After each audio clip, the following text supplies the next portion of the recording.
This idea was taken from an interview with Tom Campbell, who expressed it very clearly.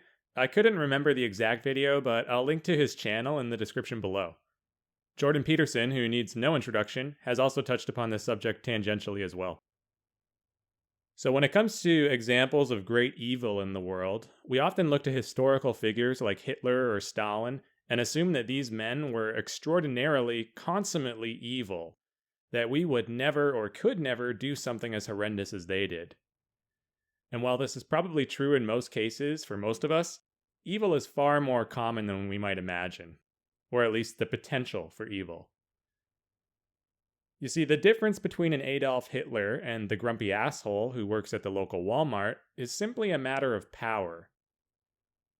Their circumstances are vastly different, and the main disparity was that Hitler was able to gain an inordinate amount of authority that allowed him to act out his most awful ideas. He had the ability to affect entire nations and kill millions of people, whereas the Walmart employee can really only impact a handful of coworkers and whatever customers he happens to interact with. Maybe he goes home and kicks his dog, but that's about the extent of the damage he can do. So anytime we express hate or simply wish that we could kill or harm another, we're acting out of the same low level of consciousness as someone like Hitler. Again, the main difference being that we don't have armies and weapons of war at our disposal. But if you were to take that disgruntled Walmart employee and plunk him in a position of power in that particular time period, he would probably tend to do the same sort of awful things that the Nazis did. We are all conditioned and shaped by the society around us. We are a product of our time, as the saying goes. So evil individuals like Hitler may be a lot more commonplace than we'd like to think. Perhaps the main reason that they seem like such outliers is that the level of power required to realize such dark fantasies is considerably rare. But that is largely just a matter of circumstances. As Jordan Peterson has claimed, there's a monster inside all of us. We all have a dark side to our personality. And so we need to learn how to tame and harness this darkness so that we can channel it in a productive, positive way rather than in a hateful and destructive manner. Now, for women, this may be a little different as they tend to be less aggressive and physically imposing to begin with. But as a man, if you don't have any monster or dark side, then you're basically just weak and ineffectual. A man who lacks the capacity to do harm is by definition weak.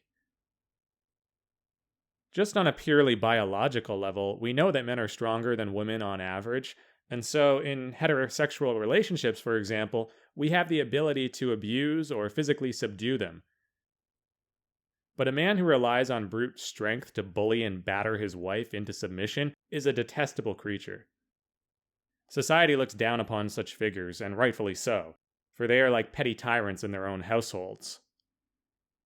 Now, you scale that immature mentality up into political forms of power, and suddenly you have real-life tyrants, not just abusive husbands or fathers.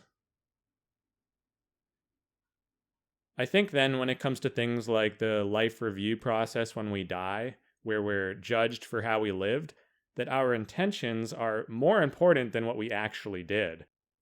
It's about the feeling behind the action, not just the act itself. So whether you simply fantasized about killing your jerk of a boss or actually went ahead and did it, from a spiritual perspective, you're guilty either way.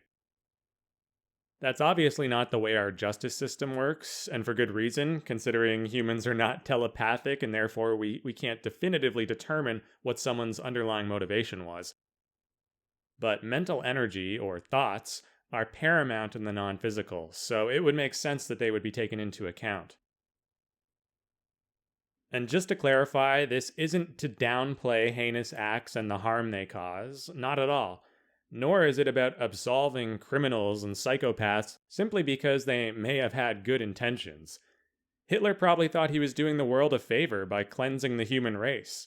But in reality, this was almost certainly emanating from a deeply rooted fear. A disgust impulse gone haywire that was causing him to view Jews as impure and subhuman. Anytime someone commits harmful acts with supposedly good intentions, it can usually be traced back to either fear or ignorance, or else they're just flat out lying and manipulating.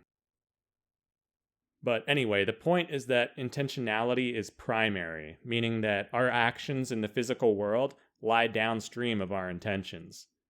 Therefore, we ought to be extremely mindful and honest with ourselves about where exactly our motivations stem from.